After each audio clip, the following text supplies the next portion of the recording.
How many wagons do you have altogether again? Around 280. 280. That's just staggering. Wait a minute now. How many? 280. 280, like 280? Yes, sir. 280 wagons? Yes, sir. Wow.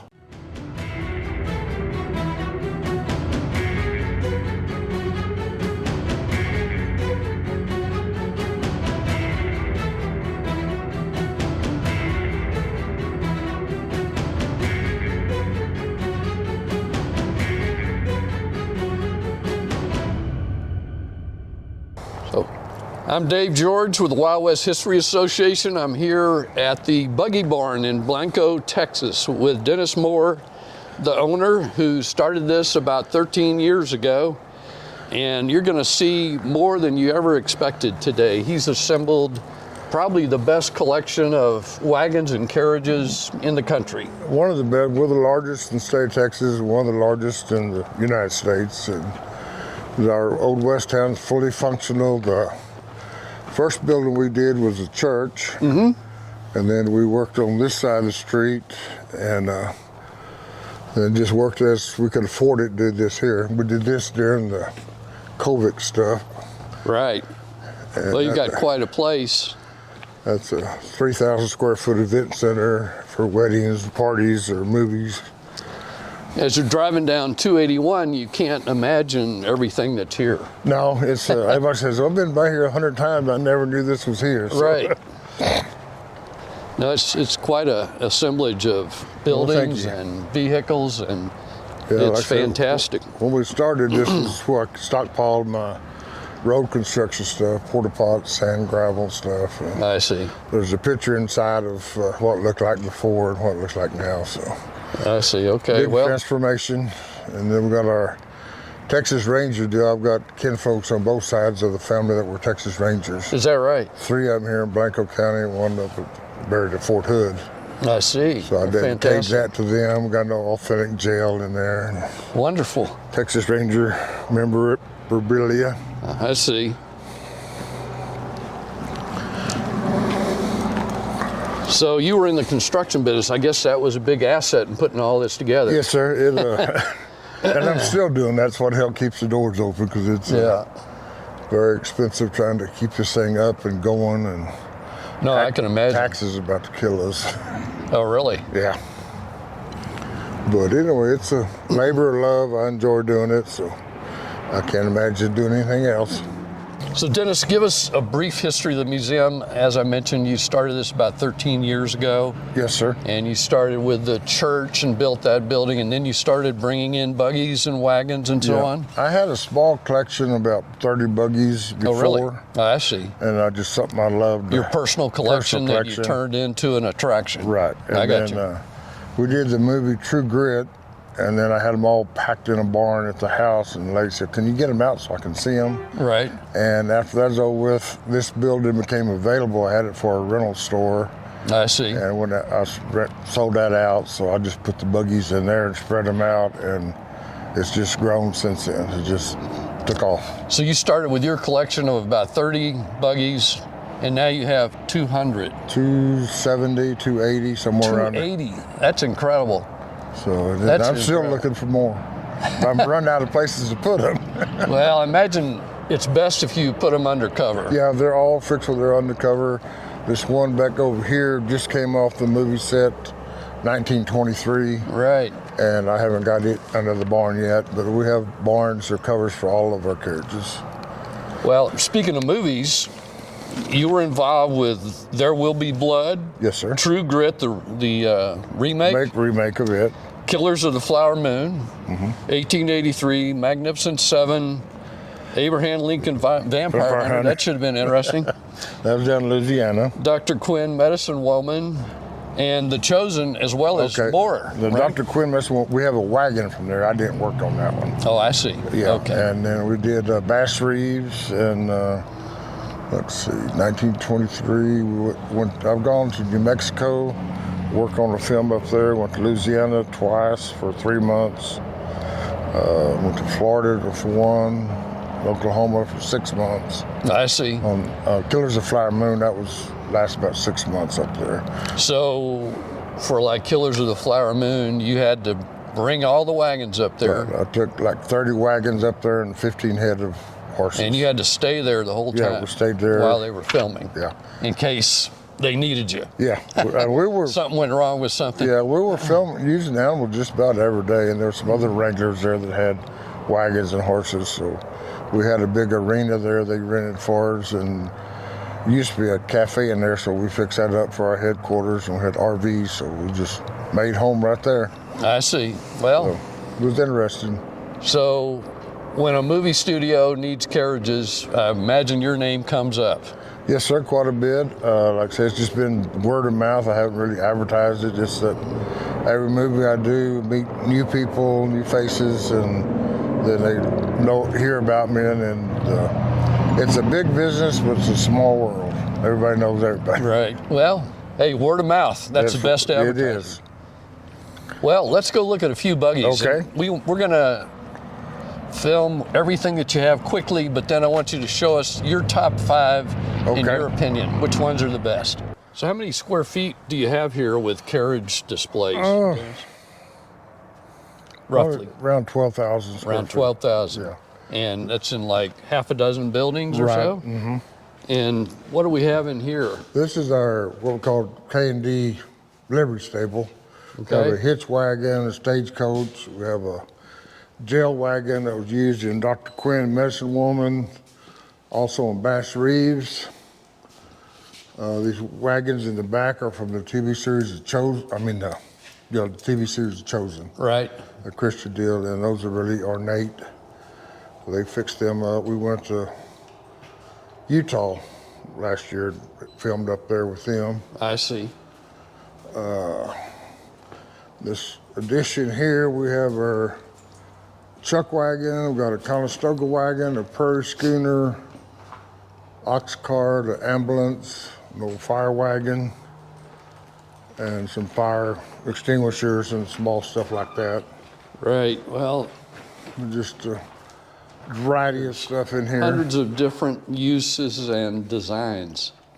Everyone has their own little design, just sort of like cars today. Right. Every maker wants to add something that the others don't have, and but these wagons up here, the chuck wagon, the Conestoga, and the prairie schooner, are pretty much cut and dried. They're all different brands, but they're basically the same type of wagon.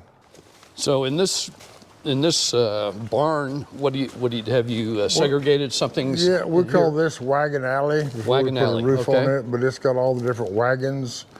We have a sheep herder's wagon, a wagon from Killers of the Flower Moon with a big boiler. Next to that is a John Deere 3-board wagon. Next to it's a Studebaker and another Studebaker in front of it, one of my favorites. We have an old Studebaker pickup showing the continuation of the Studebaker line.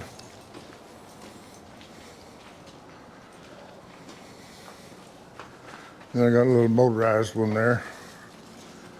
But and all these are just different types of wagons or This, different uses. That's some type of a hay wagon. yeah, this hay wagon's pretty fascinating with Yeah, all the I've always- winches and what have I've you. only seen one other like that. Wow. And a lot of stuff we have are one of a kinds. Like this one wagon here, this one Noma has got like an auto steer on front of it instead of the full fifth wheel.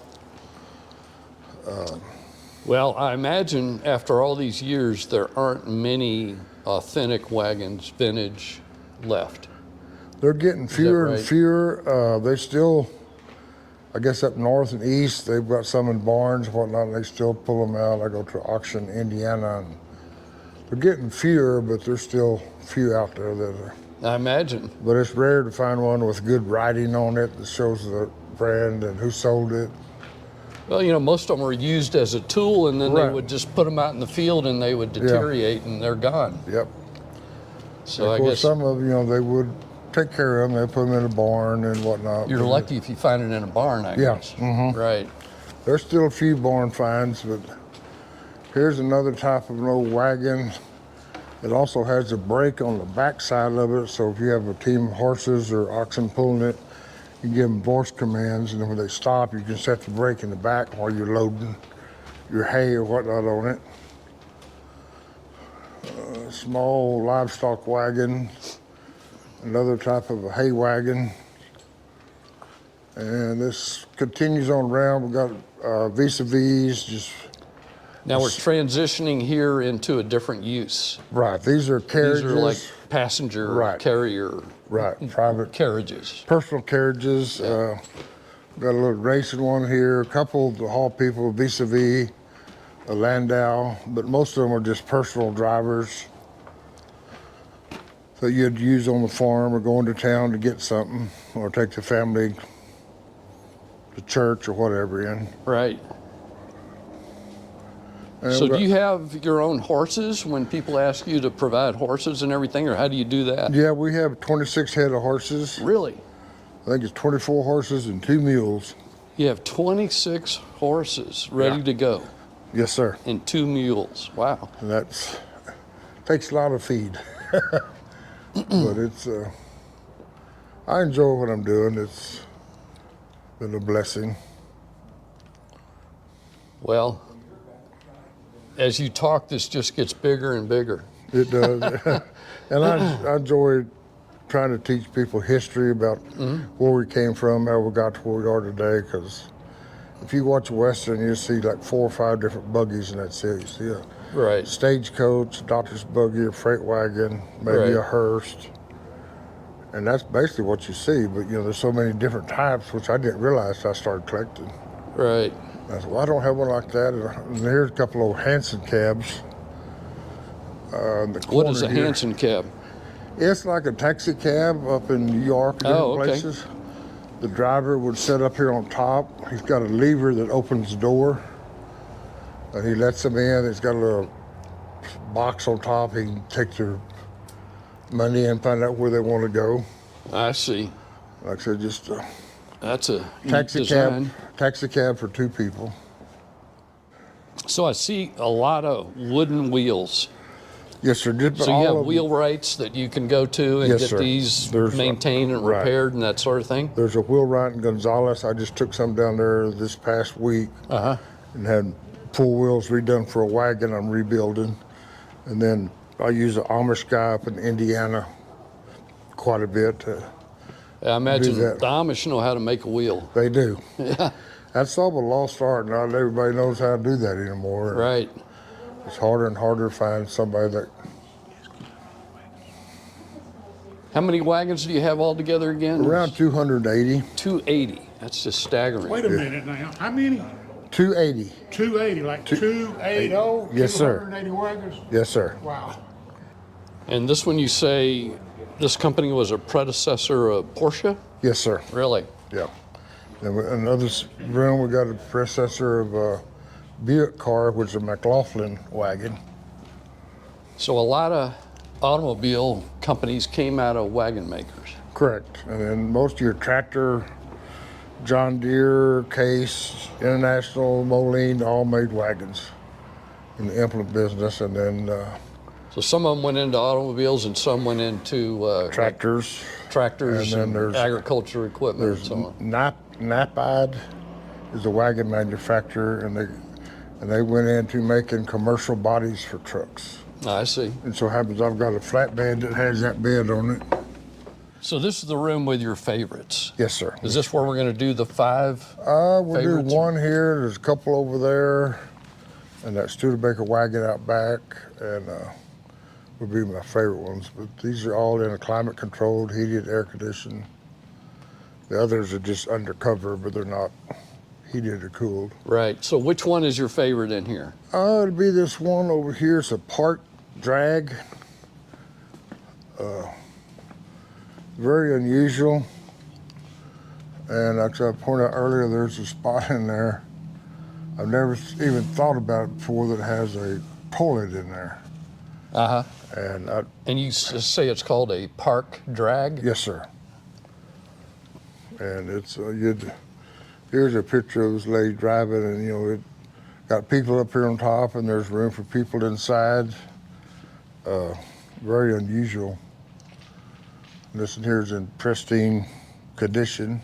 So this was something owned by a wealthier person that Yes. wanted a nice carriage to move people around. Right.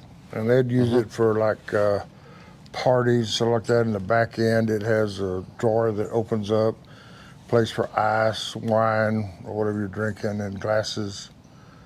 So it's very elite.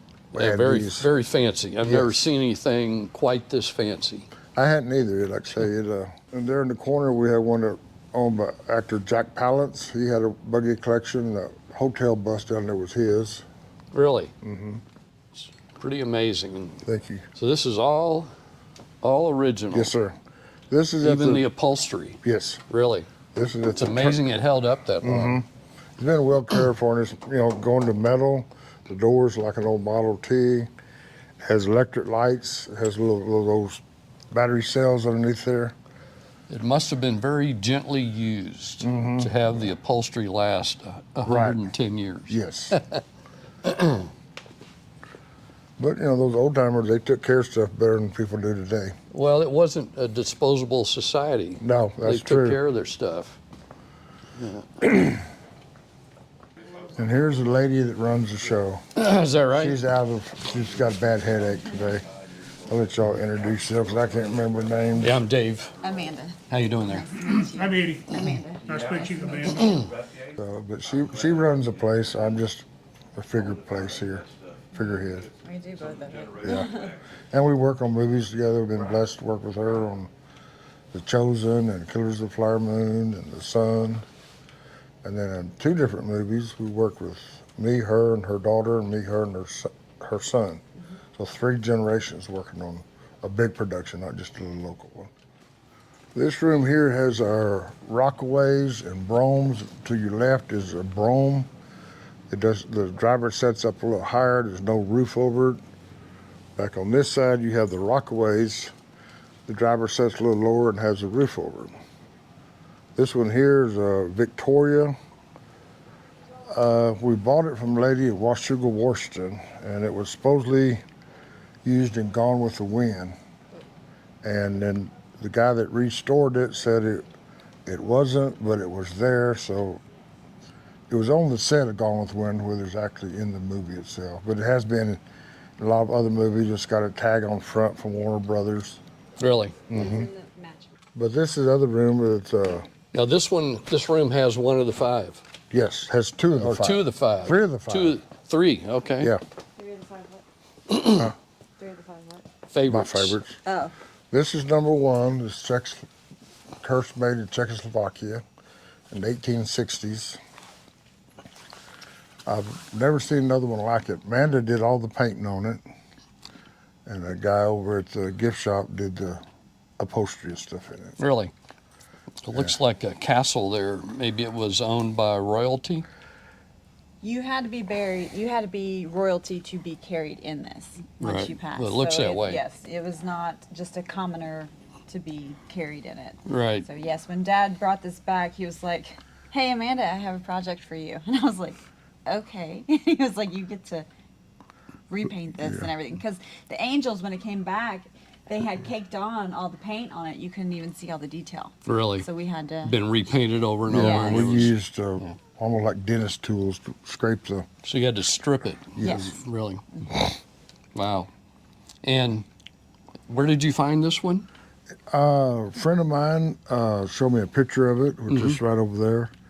And if he's from California, he had it in a barn out there. It was in a barn in California. Yeah, he Okay. used to be a wrangler, and he had a lot of wagons. I ended I up see. buying about Okay.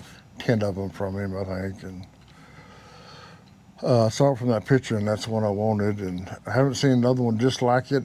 Last week, over in Czechoslovakia or somewhere over there, it's one similar that was for sale, but I couldn't read the stuff. But I see.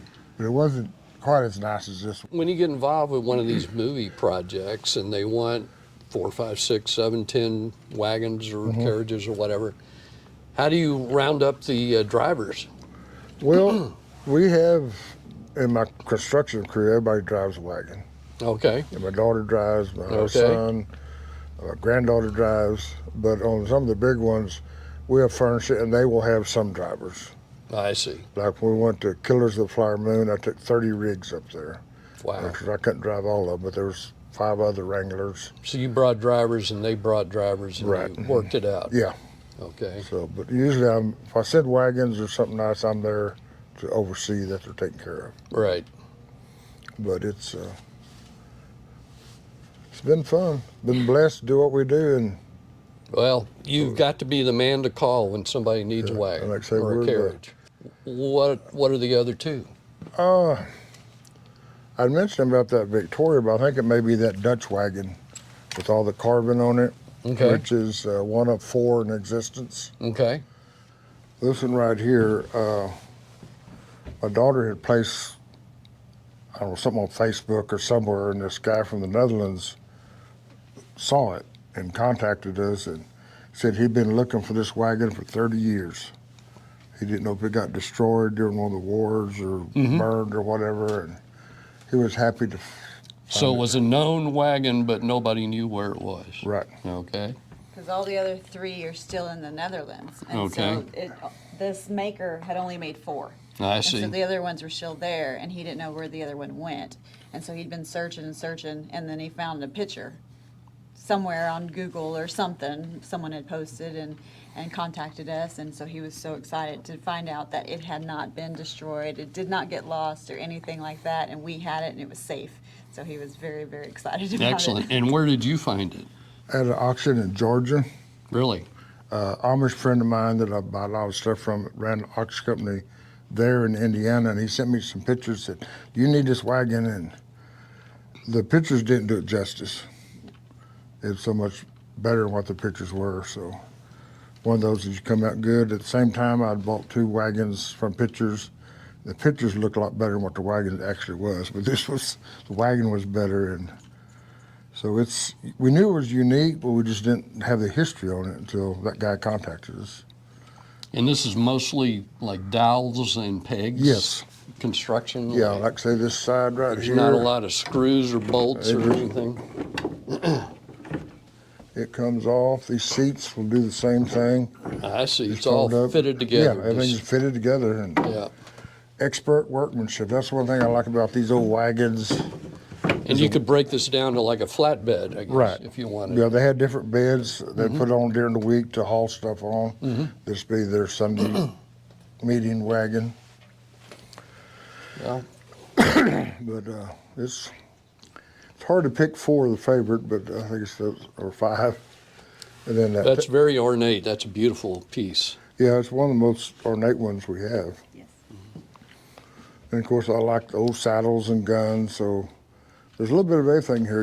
We got guns, Indian artifacts, saddles. It's not just buggies and all types of paraphernalia for movie sets. We rent a lot of props, coffee grinders, Safe. safe, all kinds of stuff that we have back in Old West Town, and we have a container full of stuff.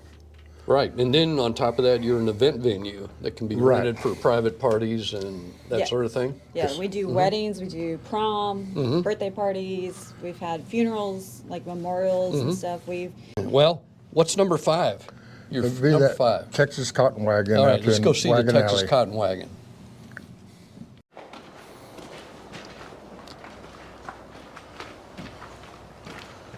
Okay. This one right here, there's nothing fancy about it. It's just an old Texas cotton wagon. It was sold originally in New Braunfels. Is that right? The Krause family bought it, and I bought it from Mr. Krause's grandson, Terry Brussel. I see. And it was in a barn in this condition. I had to do a little work on the axle. Do you know We've what ordered- vintage this It's a is? Studebaker. What year? Early 1900s, possibly late Early 80s, 1900s. somewhere around there. But So, nothing fancy, but it's just one of my favorites. One I always go to if they need just a wagon. We've done several hauled cowboys to the final resting place. They did want to go on a hearse. This one back of a wagon. I see. So Well, before there was oil, cotton was king. cotton was king. You can see Big part of the Texas economy Yeah. back in. and I can see the turn of the different century. types of boards. This here is a 2x8 at the bottom, where most of them are 1x6 or 1x12s at the So bottom. it's a heavier. Heavier duty, and so they had different names for them, and so And this is a Studebaker, same Studebaker. as the automobile company. Correct. Well, what you all have here is truly amazing and much bigger than anybody would expect, I think. Well, thank you. We get that comment Very, a lot. very impressive. Thank you. People People, drive. you need to get the word out in a big way. That's one of our main goals this next year is to make that happen. And with y'all being here, Right. that'll help. Well, we appreciate your time today. Well, no problem. Thank you for coming. And the Wild West History Association will produce a video from what we did, and it will be on YouTube All shortly. right, great. Thank you. We appreciate Thanks it. again for Thank your you. help. Yeah, You're thank welcome. you. I can see that you're a sweet maiden, chained